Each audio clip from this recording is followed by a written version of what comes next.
There is a voice that lives inside you, not a metaphor, not a poetic way of saying something. A real, active presence that speaks constantly, from the moment you wake up to the moment you finally fall asleep. And for most of your life, you've never once asked whether that voice is telling you the truth. You've questioned your boss. You've questioned the news. You've questioned people who gave you advice you didn't like. But that voice, the one that says you're not enough, the one that replays the embarrassing moment from 3 years ago, the one that looks at an opportunity and immediately whispers, "You don't deserve this." That voice you trusted, completely, automatically, without evidence. That is not weakness. That is what happens when nobody ever hands you a different set of instructions. Marcus Aurelius understood something that most people spend their entire lives missing. He ruled the most powerful empire on earth. He commanded armies. He made decisions that shaped the lives of millions. And every single morning, before any of that began, he sat down and wrote in a private journal. Not for the public, not for history, but for himself. Because he knew that the real battle was never out there. It was always in here. It was always the voice. He wrote, "You have power over your mind, not outside events. Realize this, and you will find strength." But here's the part most people skip over. That power is not given to you. It's not something you were born with and simply forgot to use. It's something you have to learn how to exercise, deliberately, consistently, and with a very specific kind of practice. One that the Stoics developed over centuries. One that almost nobody teaches today. That is exactly what this is about. So let's start with something honest. You already know that toxic thoughts are a problem. You've read about mindset. You've probably tried to think positive. Maybe you've told yourself to just stop overthinking, and then spent the next hour overthinking why you can't stop overthinking. You're not failing at this because you're not trying hard enough. You're failing at it because trying harder is the wrong tool. Think about the last time a toxic thought hit you hard. Not a dramatic crisis, something small. You said something in a conversation, and the moment you walked away, the replay started. Over and over, different angles, worse each time. By the end, you had turned a 30-second moment into evidence of something permanent and damning about who you are as a person. Nobody attacked you. Nobody judged you out loud. You did it entirely by yourself. Here's why that happens, and why it's so difficult to stop. The voice in your head has 3 built-in advantages that make it almost impossible to challenge by default. The first is that it sounds exactly like you, not like someone else's criticism, not like a warning from outside. It uses your own voice, your own memories, your own language. And because it sounds like you, the mind treats it as you. It doesn't occur to you to question it, because questioning it would feel like questioning yourself. Epictetus called this the unexamined impression, the thought that arrives and is accepted before it has ever been tested. The second advantage is that it speaks in verdicts, not suggestions. It doesn't say, perhaps this is worth considering. It says this is who you are. It doesn't offer a possibility. It delivers a sentence. And sentences feel final. They carry a weight that possibilities never do. So when the voice tells you that you always mess things up, it doesn't sound like an opinion. It sounds like a conclusion. One that has already been reached by someone with full information. Someone who knows. The third advantage is the most insidious. The more you try to push a toxic thought away, the harder you fight it, the more energy you throw at suppressing it, the stronger it comes back. You know this from experience. You've lain awake at night trying not to think about something, and the effort of not thinking about it is what kept it alive. The mind doesn't respond well to force, and so every instinct you have to resist, to deny, to distract, actually feeds the thing you're trying to get rid of. This is the trap, and understanding it is the beginning of getting out. The Stoics did not try to silence the mind. That is the first and most important thing to understand about their approach. They weren't monks attempting to reach a state of mental blankness. They were soldiers, emperors, slaves, traitors, people living inside the full noise and difficulty of human life. They weren't escaping. They were learning how to operate. What they developed was something closer to a discipline of interrogation. Not suppression, interrogation. When a toxic thought arrives, when the voice makes its move, the Stoic response is not to fight it and not to believe it. It's to stop, take one step back, and do something the thought never expects. Put it on trial. Here's how that works in practice. 3 steps, simple enough to actually use. The first step is to name what is happening. The moment a toxic thought appears, you say, silently, inside your own head, "This is a thought. Not this is the truth. Not this is reality." A thought, something your mind produced. Something that arrived the same way rain arrives. Not because the sky is punishing you, but because that is what weather does. This sounds almost insultingly simple. It's not. Because the default, the thing your brain does without instruction, is to step directly into the thought, to become it, to experience it as reality rather than as something passing through your awareness. The moment you name it, you create a gap, a small one. But in that gap, everything changes. You're no longer inside the thought. You're standing just outside it, looking at it.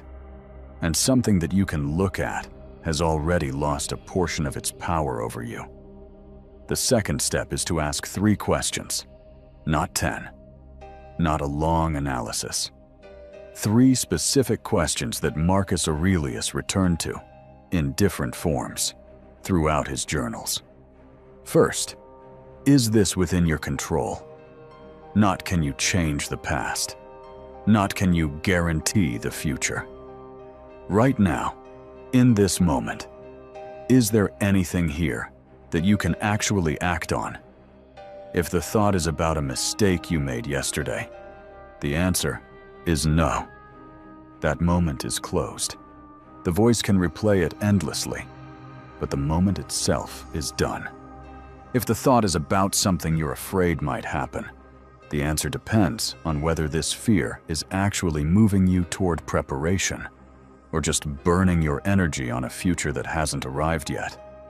The question isn't designed to give you a definitive answer. It's designed to interrupt the automatic momentum of the thought, to force a brief pause between stimulus and response.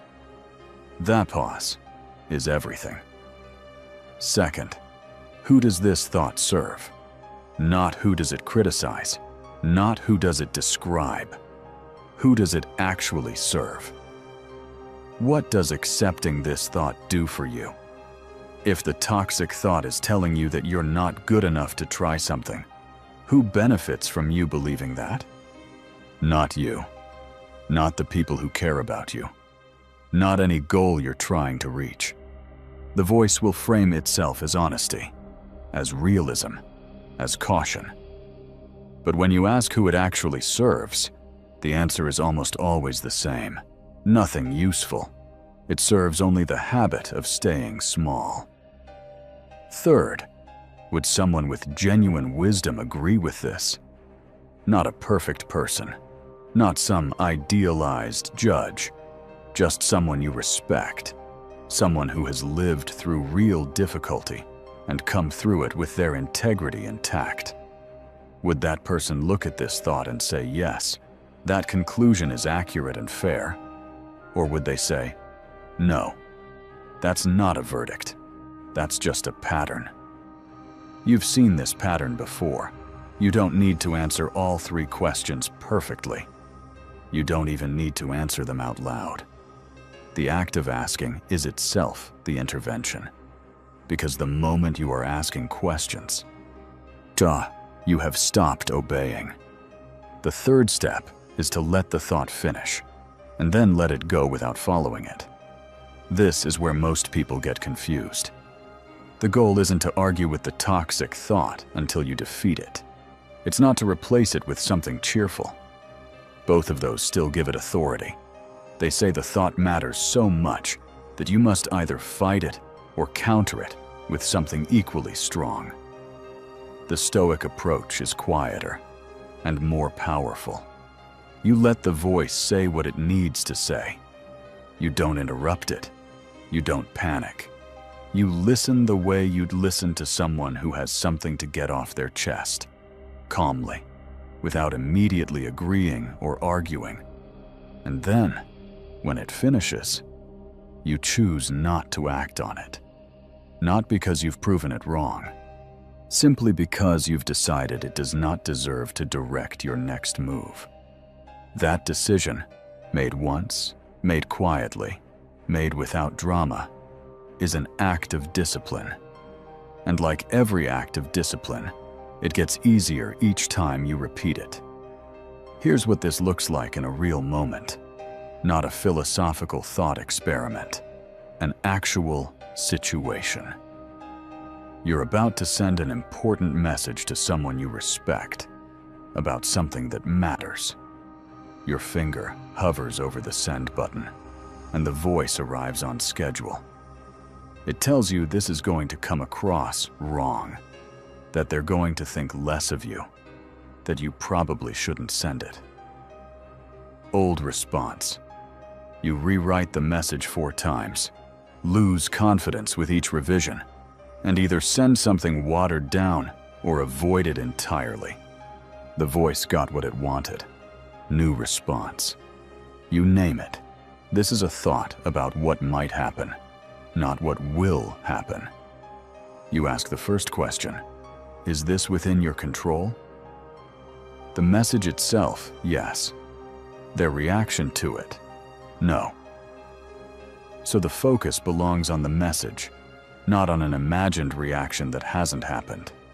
You ask the second question, who does this thought serve? No one useful. It's protecting a comfort zone, not protecting you from actual harm. You ask the third question, would someone with real wisdom call this accurate? No. They'd say this is a habit of caution that has exceeded its usefulness.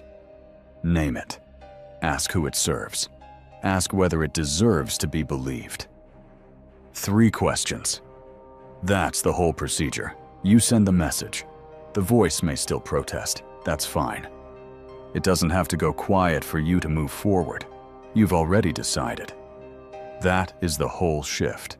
Not silence, not certainty, just the decision to move, while the voice is still talking. Take one more situation, a different kind of moment. You make a mistake at work, something small, objectively fixable. But before you can even begin to fix it, the voice has already constructed an entire case. It tells you that you're careless, that you always do this, that people have noticed, that you're not as capable as they think you are. Notice what happened. One specific event, a fixable mistake, was translated by the voice into a permanent truth about your identity. That is not analysis. That is attack. And the distinction matters enormously. Correction says, this specific thing didn't work. Here's what to adjust. Attack says, you are the problem. Correction points toward action. Attack generates paralysis. And here's what makes this worse. Attack feels more honest. It feels more rigorous. It feels like you're holding yourself to a high standard. But if you examine the results, if you actually track what happens to your energy and your performance when the voice is in attack mode, you'll find that the harshness doesn't make you better. It makes you slower, more hesitant, more prone to the very mistakes it criticizes you for. The Stoic approach to this moment is not to lower the standard. It's to change the language. Precise, specific, focused on what can be done next. This approach didn't work. What needs to change? That's a question with an answer. That's a thought that leads somewhere useful. The 3 steps work here too. Name what the voice is doing.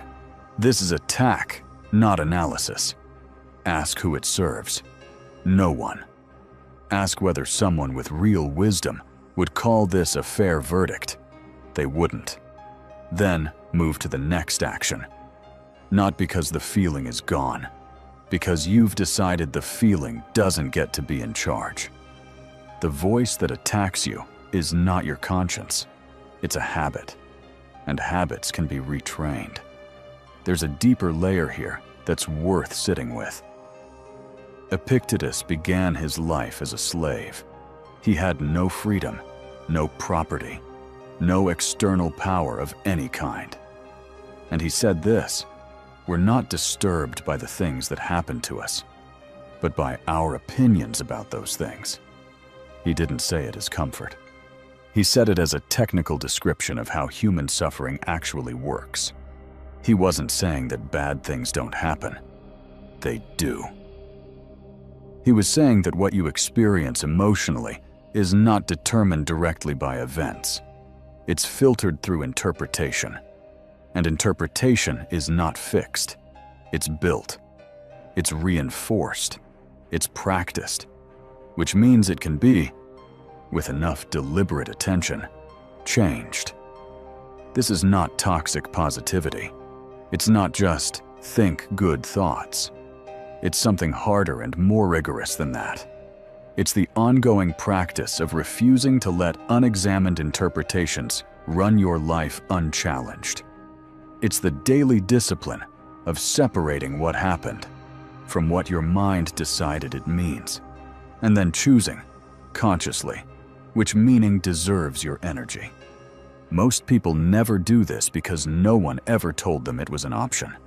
They assume the voice is accurate because it sounds like them. They assume its verdicts are final because they feel that way. They've never been handed a procedure for questioning it. You have one now. Here's the one practice to take from this. Not a long list, not a system to install. One thing. Tonight, before you sleep, bring to mind one toxic thought that has had influence over you this week. Not the biggest one, not the most dramatic. Just one that has been quietly present, costing you energy. Take it through the 3 steps. Name it as a thought, not a fact. Ask who it serves. Ask whether someone with real wisdom would call it an accurate verdict. Then make a simple note, even just a few words, about what you found when you actually looked at it directly. Instead of letting it operate in the background. You don't need to resolve it. You don't need to feel better about it by the end. The goal is only this: to look at it, to give it your conscious attention instead of your unconscious obedience, to practice the act of examination, even once. Once is enough to feel the difference, and the difference is what makes you want to do it again. The Stoics didn't promise a quiet mind. They promised something far more useful, a mind that you are in relationship with, rather than at the mercy of. The voice in your head will keep speaking. It will still replay moments. It will still construct verdicts from small events. That is what minds do. That is not the problem. The problem was never that the voice exists. The problem was that it operated without your participation, that it spoke and you simply obeyed, assuming it knew better than it does. It doesn't have to work that way anymore. Marcus Aurelius was surrounded by war, political enemies, the deaths of people he loved, the full weight of an empire. And still, every morning, he sat down and examined his own mind. Not because he had solved it, but because he understood that the work of examining it was never finished, and that the person who does that work consistently, even imperfectly, lives differently from the person who never does it at all. You have that same capacity, not as a gift, as a practice. The voice will speak. Let it. You don't have to follow.